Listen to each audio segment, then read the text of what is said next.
America is a nation that can be defined in a single word. I was going to put A few moments later. Make sure that all those things we need to do, child care, elder care, making sure that we continue to strengthen our healthcare system, making sure that we're able to make every single solitary person eligible for what I've been able to do with the with the COVID. Excuse me, with dealing with everything we have to do with. Look, if we finally beat Medicare. Thank you, President Biden. President Trump? Well, he's right. He did beat Medicaid, beat it to death.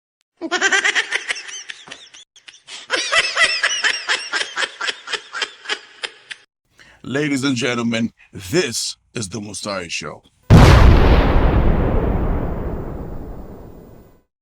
Welcome back, everybody. I hope you had an awesome weekend. Now it's the beginning of fall in the United States and many other parts of the world on the Northern Hemisphere.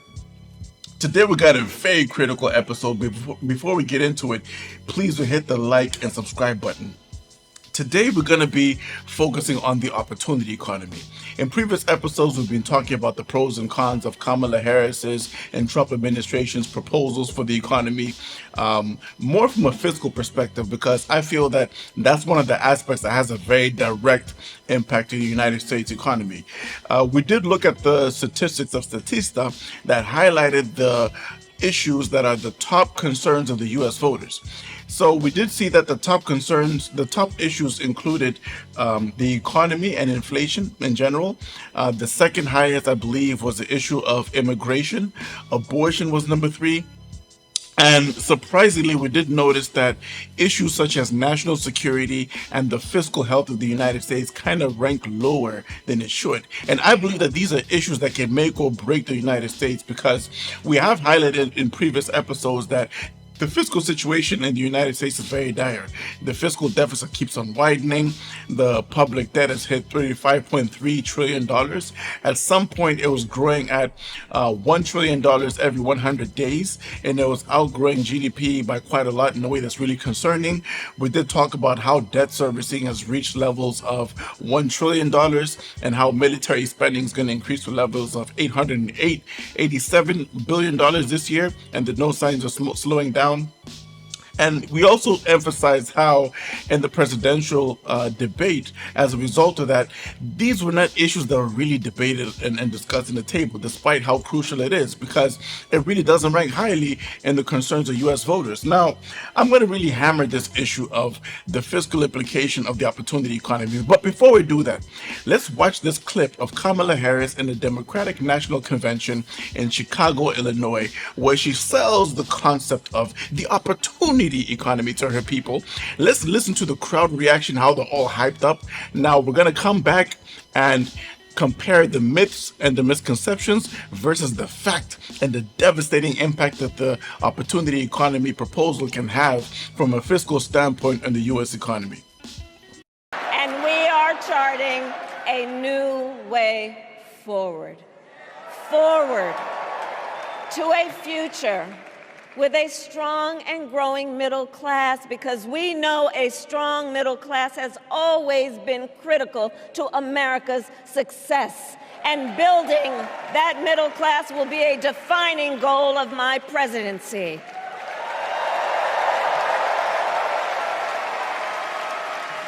And I'll tell you, this is personal for me. The middle class is where I come from.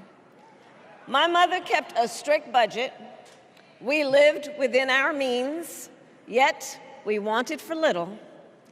And she expected us to make the most of the opportunities that were available to us and to be grateful for them. Because, as she taught us, opportunity is not available to everyone.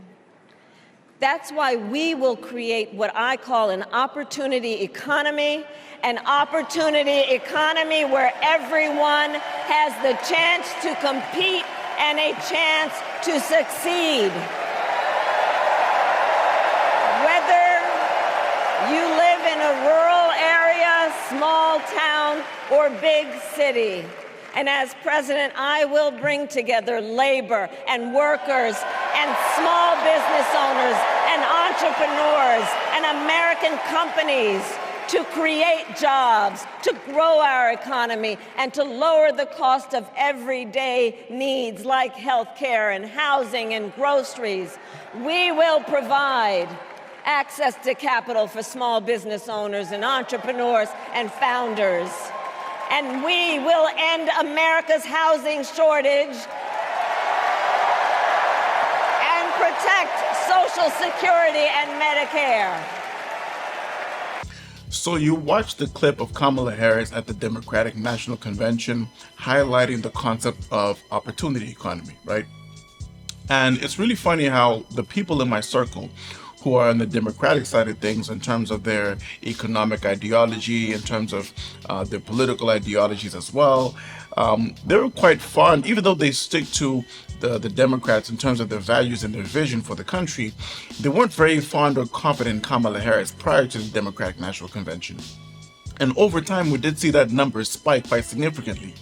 Now, when you compare the amount of money that both the Trump campaign and Kamala Harris campaign have raised from July until now, around the time when Joe Biden resigned and she stepped in, I mean, it's really alarming. There seems to be a very high correlation between the amount of money raised and the noise in the media and the change in the sentiment she seems to be really made, right? And when I talk to the people, they seem to buy into her vision because they feel that indeed, the middle class people in America need to be empowered. They also feel like small businesses need to be empowered in the way, I won't say that they demonize, but they seem to feel like the really rich people in the country and the large corporations need to be penalized a whole lot more. The oligarchs like the Elon Musk and the Jeff Bezos, they need to be taxed more. They kind of feel like they're not paying enough taxes. And meanwhile, they feel like the middle class people are paying the taxes and they deserve to have incentives as well as small business owners. Now, let's look at the statistics according to the IRS, right? According to the IRS, the bottom 50% of the U.S. economy only pay 2.3% of the taxes in the economy, right? And the top 50% in the U.S. economy pay 97.7% of the taxes in the U.S. economy. So the whole notion that the rich don't pay tax and the middle class and the working class are the ones paying the taxes is false. What keeps the country afloat economically is this very rich class of people, and these are the class of people that actually create jobs in the economy in the first place. The stats, according to IRS, do also show that the top 1% of the U.S. economy pay 42.3% of all government tax, right? According to the stats in July 2024, as of the 1st of July 2024, the market cap of the U.S. stock exchange in total was $55.2 trillion, right? And we did see in the previous episode that equates to 42.5% of the share of the global stock market. So America has almost 50% of the market share of the global stock market worldwide, right? The stats do show that the top 1% own 54% of the stocks in the economy. The top 10% own 89% of the stocks in the economy.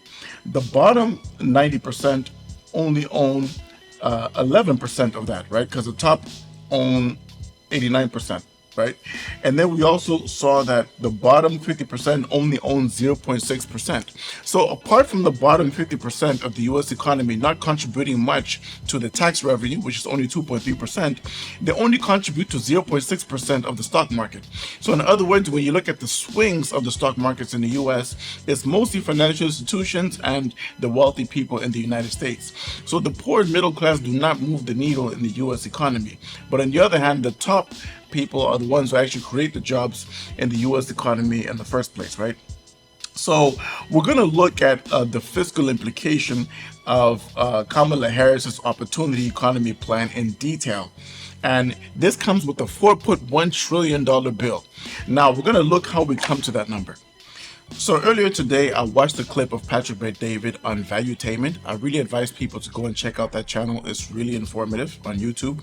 And he was reading through a document that broke down the fiscal implication of Kamala Harris's administration. It broke down each line item, right? And it also estimated the cost of that fiscal measure, right? So it's broken down into three categories. So the first category is pretty much the tax measures on the wealthy in the United States. The second category is the taxes on corporations. And the third category are the other revenue raises for the US government, right? So we're going to start with the taxes on the individuals, on the rich individuals, right? The whole Robin Hood concept, taxing, taking money from the wealthy and giving it to the poor, right? So the first line item, the tax on unrealized gain capital over $5 million, right, where they impose 28% capital gains tax for capital gains of $1 million and above. That is going to cost $171.8 billion. The second item is expand net investment income base to pass through income. That's $257.7 billion. The third one, to raise net investment income from 3.8% to 5%. That's another $125.3 billion. Raise Medicare tax from 0.9% to 2.1%. That's an additional $258.2 billion. The other one is make permanent limit on excess business taxes for pass-through firms. That's another $20.9 billion. Then we have limit 1031 like kind exchanges to $50K in gain. That's $20.3 billion. Tax carried investors as ordinary income, $6.7 billion.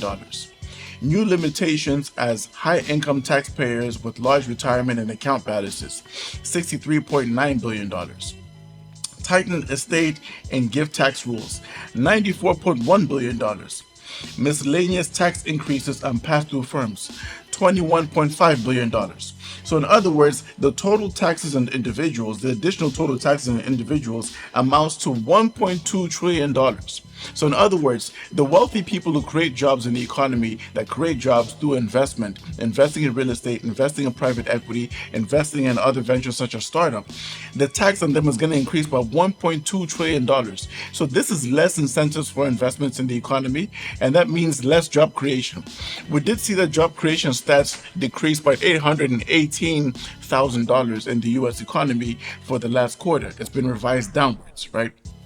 So this is going to be a whole lot more devastating. Unemployment has really been a challenge in this current administration, and it doesn't seem like this is going to make things better.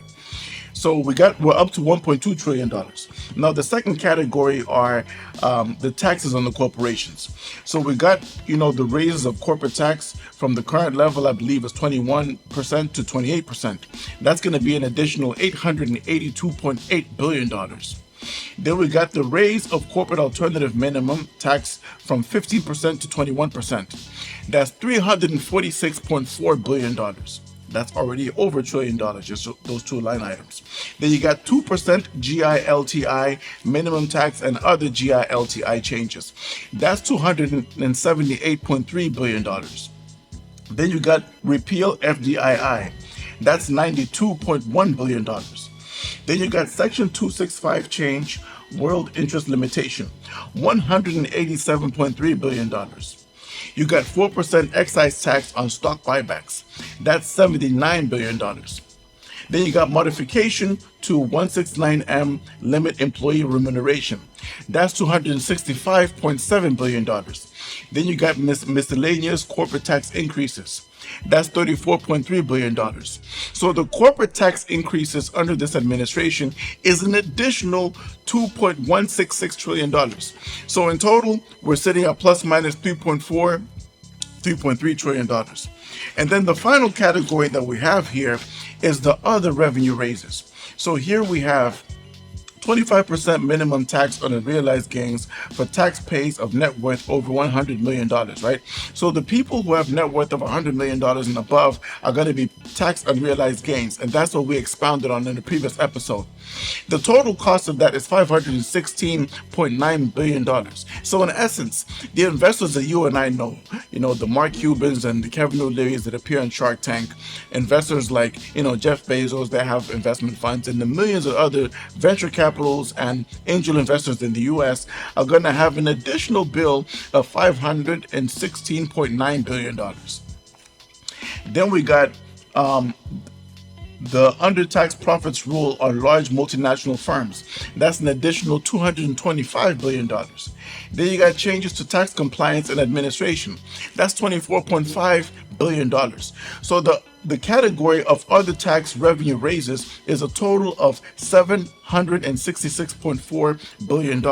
Ladies and gentlemen, the Kamala Harris administration opportunity economy comes with a total additional bill of $4.1 trillion in the U.S. economy.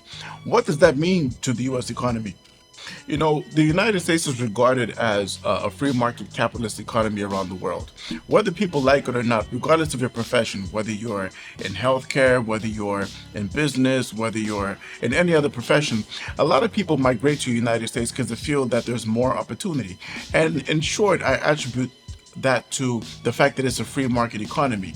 You know, it's an economy that compared to many other economic systems around the world, people have more access to capital, more access to private property, and freedom of the movement of goods and services. So in other words, in any profession, most people get paid more in the United States compared to many other economies around the world. Now, according to statistics, you know, the United States produces 20 to 50 new billionaires every single year, right?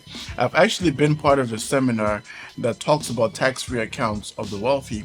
And in that seminar, we were told that the United States produces plus minus 30 billionaires per year on average, right?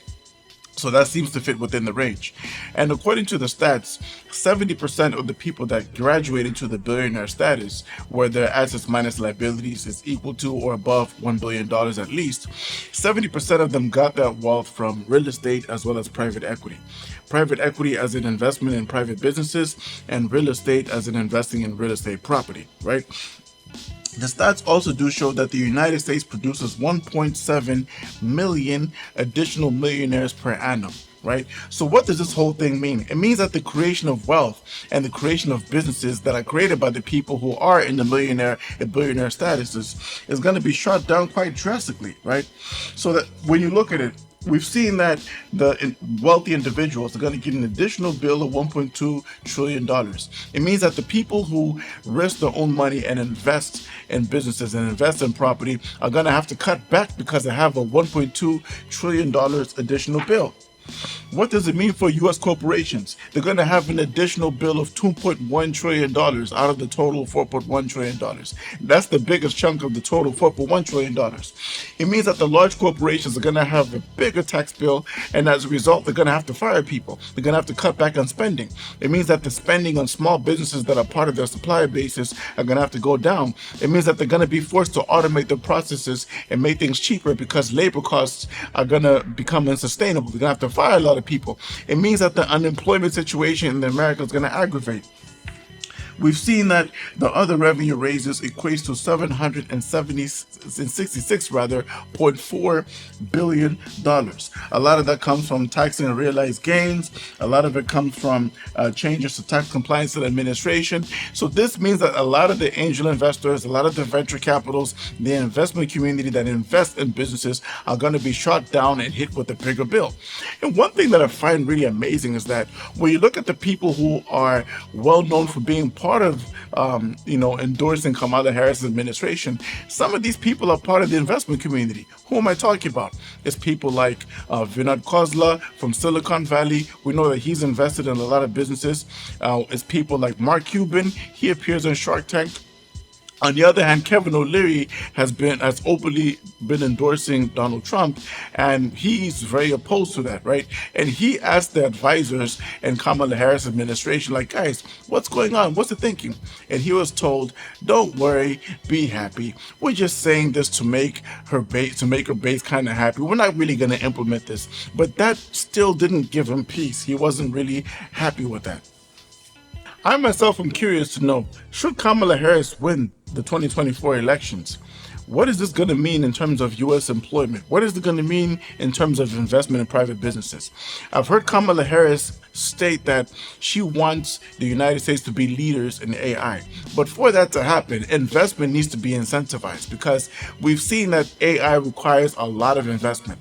You know, recently there were headlines stating that OpenAI was on the brink of bankruptcy. And as a result, they had to raise billions and billions of dollars. Now, imagine if the taxes and the realized gains were already enforced in the US economy and they were at the brink of bankruptcy and they needed billions of dollars. The investors were going to take out the calculators and realize, wait a minute, if I invest my money on this administration is going to tax me on the realized gains every annum. And that means that my returns on investment are going to go down from here to there. Well, maybe not. Sam Altman, I'm really sorry. We can't put money in your business. I'm sorry. OpenAI is a great idea, great concept. We really love your business, but sorry, you got to close up shop. And what's going to happen? A lot of the businesses and innovation are going to take their businesses and ventures into other jurisdictions around the world that are more attractive, and the United States might not be the go-to country for that. But anyways, those are my thoughts. Let me know what you think. Please do comment. Please do share with your buddies. The main reason why I'm sharing this is, listen, I'm not going to tell you who to vote for. I know that most of you people are adults. I want you to understand the implication. Next time you hear the word opportunity economy, this is what it means. Ladies and gentlemen, this is the Musari Show.